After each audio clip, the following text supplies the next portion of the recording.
Hello guys, आपका बहुत बहुत स्वागत है हमारे यूट्यूब चैनल पर। आज की वीडियो में हम लोग बात करने वाले हैं बर्नौलीज इक्वेशन या फिर बर्नौलीज थ्योरम भी कहते हैं इसको। तो हम लोग डिस्कस करेंगे कि बर्नौलीज इक्वेशन या बर्नौलीज थ्योरम होती क्या है, इसका स्टेटमेंट क्या है, साथ ही साथ देखेंगे कि इसकी प्रूविंग किस तरीके से होती है।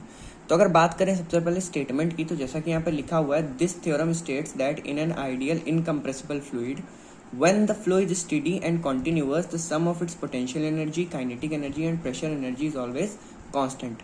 इसका क्या मतलब है कि जब भी हम किसी इनकम्प्रेसिबल आइडियल फ्लूइड की बात करेंगे और उसका फ्लो स्टेडी और कॉन्टिन्यूअस होगा जिस स्टेट में, उस स्टेट में सम ऑफ इट्स पोटेंशियल एनर्जी यानी कि उसकी पोटेंशियल एनर्जी, उसकी काइनेटिक एनर्जी और उसकी प्रेशर एनर्जी का सम हमेशा कांस्टेंट आएगा, जैसा कि इस इक्वेशन के थ्रू दिखाया गया है। P अपॉन रो जी है हमारा pressure energy, V square upon 2G है हमारा काइनेटिक एनर्जी, Z है हमारा पोटेंशियल एनर्जी जो कि हमारा कांस्टेंट आएगा इन तीनों का सम। यही बताता है हमारा बर्नौलीज इक्वेशन या बर्नौलीज थ्योरम, और ये हमारी होती है बर्नौलीज इक्वेशन। ठीक है, तो अभी हम लोग बात करेंगे प्रूफ की, पर उससे पहले आप लोग को एक डायग्राम दिखा रहा हूँ मैं, उस डायग्राम को एक बार देख लीजिए। तो ये रहा डायग्राम। अगर बात की जाए तो ये है हमारा A1 यानी कि एरिया, इस सेक्शन से वाटर एंटर होगा और इस सेक्शन से वाटर आउट होगा। ठीक है, ये चीज़ याद रखिएगा। ये है एरिया A1 इस सेक्शन का, ये है एरिया A2 इस सेक्शन का, ये है V1 वेलोसिटी इस सेक्शन पे, ये है V2 वेलोसिटी इस सेक्शन पे, ये है P1 यानी कि प्रेशर इस सेक्शन पे, और ये है प्रेशर P2 इस सेक्शन पे। ठीक है, यहाँ से जो वाटर निकल रहा है उसको P2 प्रेशर के साथ, यहाँ से जो वाटर इन जा रहा है वो P1 प्रेशर के साथ। वाटर की डेंसिटी है रो, जो कि होती है अप्रॉक्सीमेटली 997 ग्राम पर मीटर क्यूब।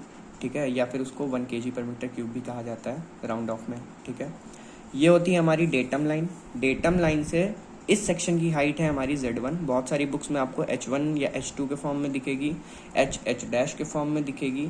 कोई भी वेरिएबल आप कंसीडर कर सकते हो, मैंने Z कंसीडर किया तो उसके अकॉर्डिंग ये हाइट Z1 हो गई, ये हाइट Z2 हो गई, जहाँ पे हमारा A1 is greater than A2, A1 is greater than A2 जैसा कि दिख रहा है, V2 is greater than V1। V1 की वेलोसिटी कम होगी क्योंकि एरिया ज़्यादा है वाटर के पास एंटर करने के लिए, तो कम वेलोसिटी से एंटर होगा, जबकि आउटलेट के टाइम वेलोसिटी तेज़ हो जाएगी क्योंकि section area of cross section कम हो जाएगा। ठीक है, P1 is greater than P2। अब P1 कम क्यों है? क्योंकि सेम वही चीज़, एरिया ज़्यादा है तो प्रेशर कम लगेगा वाटर को अंदर जाने के लिए, एरिया कम है तो ज़्यादा प्रेशर से वाटर बाहर निकलेगा। ठीक है, ये चीज़ आपको समझ में आ गई होगी। इसके बाद हम लोग बात करें प्रूविंग की, तो सिंपल है, एक कॉपी पेन लेके ज़रूर बैठिएगा, क्योंकि जब तक आप लिखोगे नहीं इस थ्योरम को, तब तक आपको समझ में नहीं आएगा कि किस तरीके से प्रूव करना है। ठीक है, तो स्टार्ट करते हैं प्रूविंग। तो जैसा कि यहाँ पे लिखा हुआ है, according to the law of conservation of mass M1 is equals to M2 is equals to M। हम सपोज कर लेते हैं कि M1 is equals to M2 equal to M है, law of conservation of mass की वजह से। ठीक है, ये लॉ आपने पढ़ा होगा। उसके बाद हमें एक चीज़ पता है कि रो यानी कि डेंसिटी हमारी क्या होती है, मास अपॉन वॉल्यूम। तो मास क्या हो जाएगा हमारा, रो इंटू वॉल्यूम। ठीक है, और वॉल्यूम क्या हो जाएगा, मास अपॉन रो। इतनी चीज़ आपको समझ में आ गई। इस फॉर्मूले से हम लोगों ने V की वैल्यू निकाल ली मास अपॉन रो, M की वैल्यू निकाल ली रो इंटू V। ठीक है, अब क्या करना है, M1 की जगह आप ये पुट करो रो V1।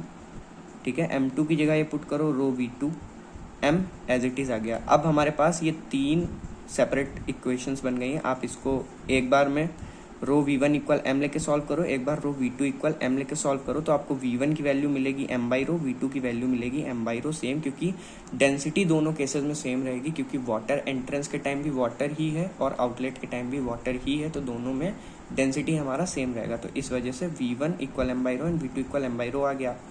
इतना आ गया। इसके बाद बहुत सिंपल है, कुछ नहीं करना है।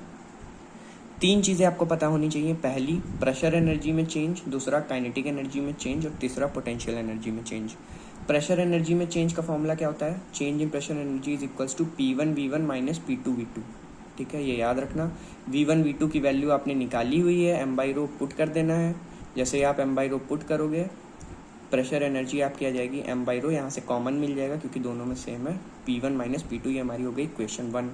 ठीक है, secondly change in kinetic energy निकालेंगे। हमें पता है हाफ M V स्क्वायर होता है काइनेटिक एनर्जी का फॉर्मूला, तो half M V2 square minus half M V1 square.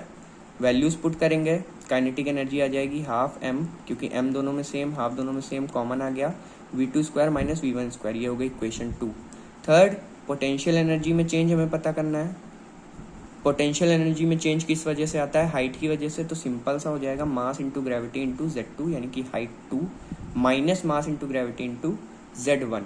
ठीक है, तो इसको आप पुट करोगे, mg दोनों में कॉमन, क्योंकि मास और ग्रेविटी सेम रहेगा, और Z2 माइनस Z1 ब्रैकेट में आ गया, और ये बन गई हमारी क्वेश्चन 3 पोटेंशियल एनर्जी के लिए।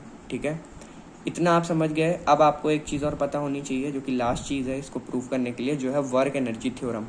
अगर आपको नहीं पता है तो अभी आपको समझ में आ जाएगा। वर्क एनर्जी थ्योरम क्या कहता है? Sum of change in kinetic energy and change in potential energy is always equal to the total change in pressure energy. मतलब कि प्रेशर एनर्जी में जो टोटल चेंज होता है वो काइनेटिक एनर्जी के चेंज और पोटेंशियल एनर्जी के चेंज का सम होता है, यानी कि del K E plus del P E is equals to del pressure energy. ये चीज़ आपको पता चल जाएगी वर्क एनर्जी थ्योरम से। इसके बाद हमें क्या करना है, जो ये दिया हुआ है इसमें हम लोग को वैल्यूज पुट कर देना है इक्वेशन में। सिंपल सी इक्वेशन है। सबसे पहले आएगा हमारा काइनेटिक एनर्जी। काइनेटिक एनर्जी लिख लेते हैं, ये हमारा kinetic energy equation 2, 1/2 mv2² minus v1² plus potential energy mg Z2 minus Z1। इन दोनों का सम होता है प्रेशर एनर्जी के इक्वल। प्रेशर एनर्जी इक्वल में रख दीजिए, आपने निकाली हुई है m/ρ P1 माइनस P2। इसको पुट करेंगे, उसके बाद m तीनों साइड मिल रहा है, कॉमन निकाल के कैंसिल आउट कर देंगे तो बचेगा P1 minus P2 upon rho. यहाँ पे लिख लिया, इक्वल का साइन लगाया, इसको हम लोग इधर ले आए और इसको हम लोग उधर ले आए, इंटरचेंज कर दिए पोजीशन। फिर आए यहाँ पे v2² minus v1² 2 plus g Z2 minus Z1। इतना समझ में आ गया? इतना समझ गए, इसके बाद कुछ नहीं है। सिंपली आपको इसी इक्वेशन को इक्वेट कर देना है, जैसे कि यहाँ पे लिखा है P1/ρ minus P2/ρ v2² minus v1² plus g Z2 minus g Z1। Bracket खोलेंगे, ये वैल्यूज मिलेंगी। अब जितने भी नेगेटिव साइन वाली वैल्यूज हैं उनको इक्वल के एक साइड ले आओ, और जितनी भी पॉजिटिव साइन वाली है उनको एक साइड ले आओ। तो आप जब इसको नेगेटिव वाले को उधर भेजोगे, इधर नेगेटिव वाले को इधर भेजोगे, तो सब पॉजिटिव में आ जाएंगी। P1/ρ प्लस, क्योंकि ये माइनस में था इधर आया तो प्लस v1²/2, यहाँ पे ये माइनस में इधर आया प्लस g Z1। उसी तरीके से इधर P2/ρ plus v2² plus g Z2। अब ये आपको पता चल रहा है कि ये कुछ इस तरीके से हम लोग लिख सकते हैं P/ρ plus v/2 plus g z is equals to constant, या फिर g से पूरी इक्वेशन को डिवाइड कर दें तो P/ρg plus v/2g plus z is equals to constant. यही हमें प्रूव करना था, यही होती है हमारी इक्वेशन, या फिर बर्नौलीज इक्वेशन आप इसको कह सकते हो। अगर वीडियो अच्छी लगी हो तो चैनल को सब्सक्राइब जरूर कर दीजिएगा, हमारी प्लेलिस्ट विजिट कर दीजिएगा, लिंक आपको डिस्क्रिप्शन बॉक्स में मिल जाएगा। Thank you so much for watching the video.